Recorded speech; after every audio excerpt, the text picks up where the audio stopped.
the Conservative Political Action Conference took place over end of last week and the weekend. And we have a lot to look at from it. And we'll do whole segments, of course, on certain speeches, Trump's and some others. But first, I just want to walk through kind of, I guess, what you could call miscellaneous, and just to give you a sense of how disastrous this whole event was. And this is supposed to be the conservative event, the showing off of what the conservative movement has and what is made up of. And if that indeed is what is being shown here, it does not reflect well on the conservative movement. But starting off with just kind of the dead energy in the room, you could obviously tell this didn't have the excitement, energy, significance of past conservative political action conferences, maybe in part because the organizer, Matt Schlapp, has been accused of groping a male staffer during the Herschel Walker campaign. Pretty serious stuff there. But here's Kimberly Guilfoyle, who was very pumped up during her speech, but the audience didn't seem to match the energy. All of us in this room have one message to Joe Biden. It is time to put America first. To put common sense. It's time to put America first. Yeah. And then another clip here from Kimberly Guilfoyle. Again, just not the energy you would expect. Donald Trump, it was a time for success, a vision for a better future, a whole lot of hope, and a whole heck of a lot of winning. Are you tired of winning? No, we want Trump back, let's be honest. But the Democrats, big tech, and the media would rather see harder Donald. Yikes. Then here, just, gosh. This decision, and I'm going to say it slow, if it's allowed to stand, would mean that government regulators can use their nearly infinite powers to silence and destroy any organization in pursuit of their own personal political agenda. This is one of the... Oh no, boo. One person in the crowd booing. And obviously all the speeches were not like that. Some of them a little bit more exciting, but that kind of gives you a sense of during the less popular speakers, there definitely was a lack of energy. Just one more example, Nikki Haley, who we've talked about being just so inspiring, also not getting quite the response I bet she was expecting. Didn't seem to like that too much. He claimed, "I'm not in my prime," in which I responded, "Hold my beer." Okay, so there's that. Then moving on to just a point that Nikki Haley made that I wanted to respond to. We've lost the popular vote in the last 7 out of 8 presidential elections. Our cause is right, but we have failed to win the confidence of a majority of Americans. So it's a big part of her message that they've lost 7 out of the last 8 presidential elections in the popular vote. Obviously, because of the Electoral College, we've had more Republican presidential wins than that. But indeed, they have lost 7 out of the last 8 popular vote presidential, or lost the popular vote in the last 7 out of 8 presidential elections. And she is trying to portray herself as the option that could bring back a winning streak, win over the American people generally.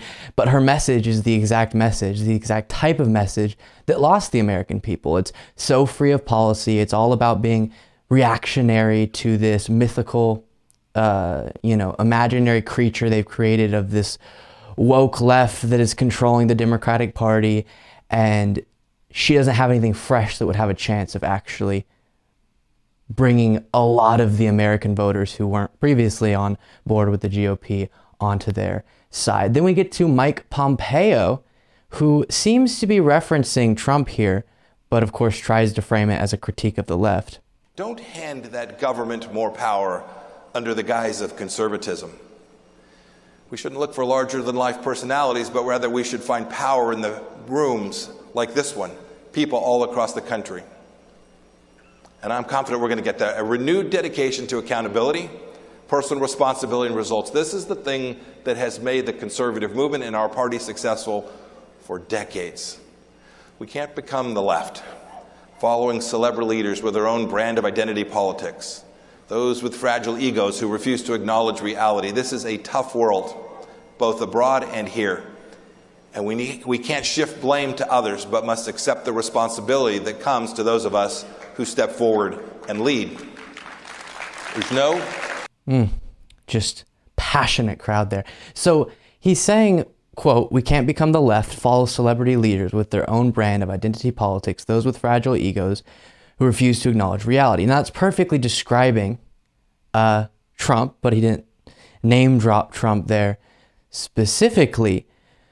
But what's hilarious is the left, even though there's this vibe that, you know, celebrities are on the left, which is true generally, most celebrities in Hollywood would be more progressive. But because of that, I guess he's trying to say it's the left that is supporting celebrity politicians over actual policies, actual substance. But that is not accurate at all. I mean, look at the Democratic primary field. So many individuals that are only popular for the most part because of the policies they were putting forward and not because they were a celebrity or had all the charisma in the world, whereas the right, as of now, conservatives as of now, are just lining up behind Trump because of this cult of personality that has developed around him, not based on actual policies that they believe in, unfortunately. And here's Trump getting asked about this statement Pompeo made and asking if it was about him. Was he talking about you? Do you have a response? No, I don't think he was talking about me. I don't consider myself a celebrity leader. I consider myself a leader of the country, but I don't consider myself a celebrity leader. I didn't do this for celebrity. Okay, so he doesn't believe Pompeo was talking about him, even though it perfectly describes him. And I do think Pompeo was trying to, for the purposes of getting the audience in front of him on board, framing it as a critique sort of the left. Let's not become the left, but obviously referencing the celebrity cult personality leader that is now driving the GOP, which is, of course, Donald Trump. Then you have Lauren Boebert talking not about the Trump family. She's talking about Biden with this moment. We no longer need a resident in the White House. We need a president who puts America first and not his business dealings with corrupt foreign countries. I think the man that we need to put back in the White House will be here center stage tonight. So it is the Biden White House that represents conflicts of interest with foreign entities based on business dealings and all of that. Okay, sure. Obviously, the Trump family involved in so much in terms of foreign dealings, so much because of their business ties in other countries and Jared Kushner's business dealings with Saudi Arabia, Trump, his golf tournament, Saudi Arabia's investment in that. Things that if the Biden family did would drive the right mad. It would be the most obsessed and investigated thing you could possibly imagine. And then we get to Donald Trump Jr. as energetic as ever, doing a little bit of a giveaway. Check under your seats. If there happens to be a gold chocolate bar underneath there, that's a VIP. Oh, I'm not joking. That's a VIP ticket to my father's reception tomorrow at CPAC. Check under. And that clip didn't quite exemplify the energy I was talking about. So here's this as well. Folks, raise your hand if you don't have a phone.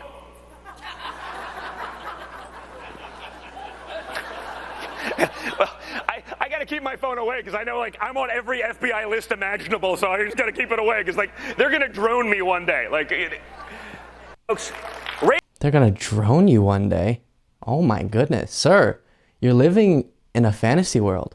And then another congressman who seemed to have had a little bit too much caffeine before CPAC. I'll be real quick and turn it over to Dr. Malone. I just want to say, like, the web of misinformation and the deceit that This is Ronnie Jackson, by the way. they've been sowing for a long time. It's unraveling right now before our eyes. I do agree with you that one of the people or one of the entities that's probably going to get us out of this in the long run is going to be the press, because they're going to turn on these people whenever it's obvious that they've been lying, and we're going to make sure that that we make that obvious. But you'll see as whistleblowers come out and as we start having hearings and stuff, we're going to see that that they did lie to us. They spread misinformation. The left did. The White House did. And that's going to become obvious, and then the press is going to slowly start reporting some of that. Your friends and neighbors who have not been like-minded with you are going to start seeing things your way, I think. The main thing is get out, get the vote out. We got to get the House. We got to get the Senate. We got to keep the House. Just keep giving us momentum, and we'll make That clip seemed sped up. Interesting. And then we get to Matt Gaetz just calling for, and again, this comes from the side that said it was the left who wanted to defund the police, calling for so many different agencies and entities to be abolished. We either get this government back on our side, or we defund and get rid of, abolish the FBI, CDC, ATF, DOJ, every last one of them, if they do not come to heel. Why are we cheering for that? I'm confused. I thought they were pro-law enforcement. You're just going to abolish the FBI completely and the DOJ and everything else. I love reforming organizations, law enforcement organizations. I love pushing for systemic change on that front. But the solution just being abolish them all is a little strange, a little against what I see as an ideal solution or a realistic solution. Then Senator Tommy Tuberville making a strange point considering the reality of education in many red states. We don't teach reading, writing, and arithmetic anymore. Half the kids in this country, when they graduate, think about this, half the kids in this country, when they graduate, can't read their diploma. Now, if you can't read, and if you can't read in the United States, you're not taught to read, you can imagine what other countries are doing. Yeah, and So it is the GOP who so often stands against investment, proper investment in public education, making sure kids have the tools necessary, the academic tools, intellectual tools necessary to be successful as an adult after getting out of K through 12 and also higher education. But main thing I'm talking about here, K through 12 education.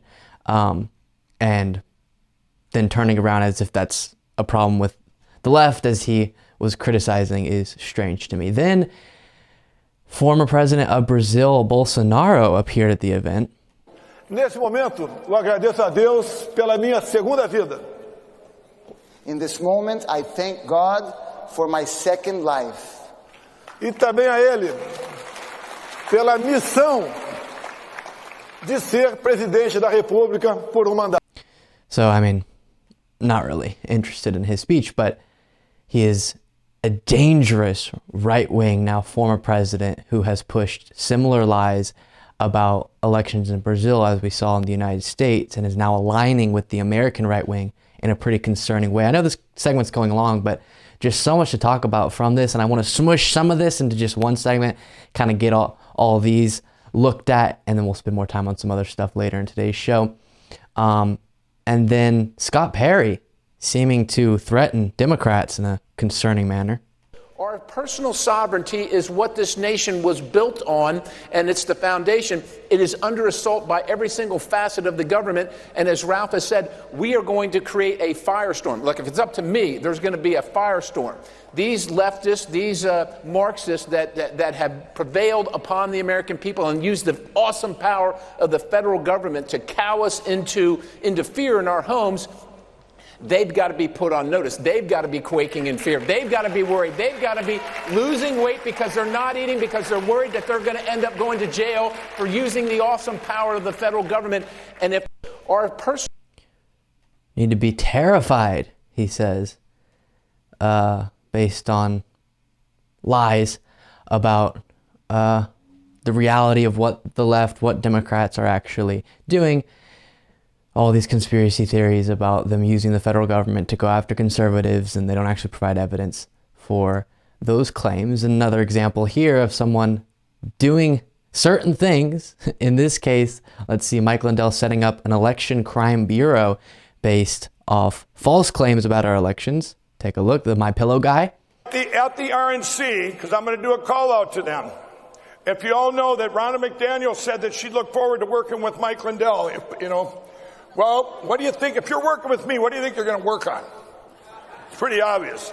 Well, I'm announcing putting everything under one roof in this country, everything that all people across this country have been doing, different groups. We've been trying to keep it all organized, but now we have the Election Crime Bureau.com. You can all check it out. I'm making the announcement here, and you can all use your help, get there.